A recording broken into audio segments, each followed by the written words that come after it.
शाम का वक्त है, बनारस या हरिद्वार का कोई व्यस्त घाट, और एक रिसर्चर लैब कोट पहने नदी से पानी का सैंपल ले रहा है। जरा सोचिए, अगर हम इस पानी की एक बूंद को डिजिटल माइक्रोस्कोप के नीचे रखें तो क्या दिखेगा?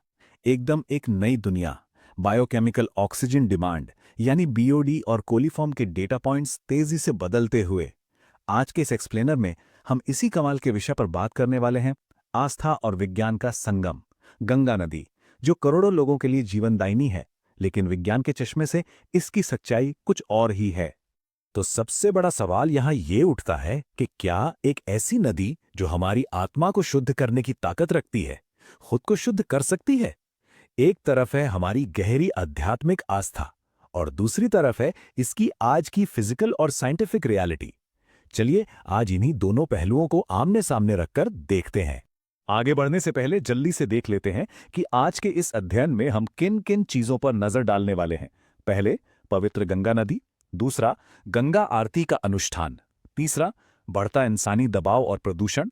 चौथा, घाटों पर विज्ञान। और आखिर में, नदी का अपना प्राकृतिक लचीलापन। ठीक है, चलिए गहराई में उतरते हैं। भाग 1, पवित्र गंगा नदी, एक बहती हुई देवी। देखिए, करोड़ों लोगों के लिए गंगा सिर्फ पानी का कोई बहाव नहीं है, बल्कि एक साक्षात देवी हैं। और यहीं हमें दो बिल्कुल अलग तस्वीरें देखने को मिलती हैं। एक तरफ है गंगा स्नान, जिसका मतलब है पापों का धुलना और एक नई आध्यात्मिक शुरुआत। लेकिन वहीं दूसरी तरफ है एक कड़वी वैज्ञानिक सच्चाई। आज ये पवित्र जल भारी धातुओं, अनट्रीटेड सीवेज और ठोस कचरे का भारी दबाव झेल रहा है। मतलब एक तरफ आस्था है और दूसरी तरफ एक बहुत बड़ा एनवायरमेंटल क्राइसिस।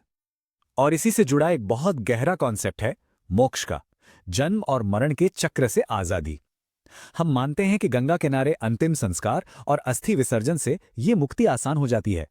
लेकिन इसका एक सीधा सा असर ये होता है कि इंसानी जीवन के इस अंतिम चक्र की वजह से नदी के इकोसिस्टम में बहुत बड़ी मात्रा में बायोलॉजिकल और ऑर्गेनिक चीजें चली जाती हैं।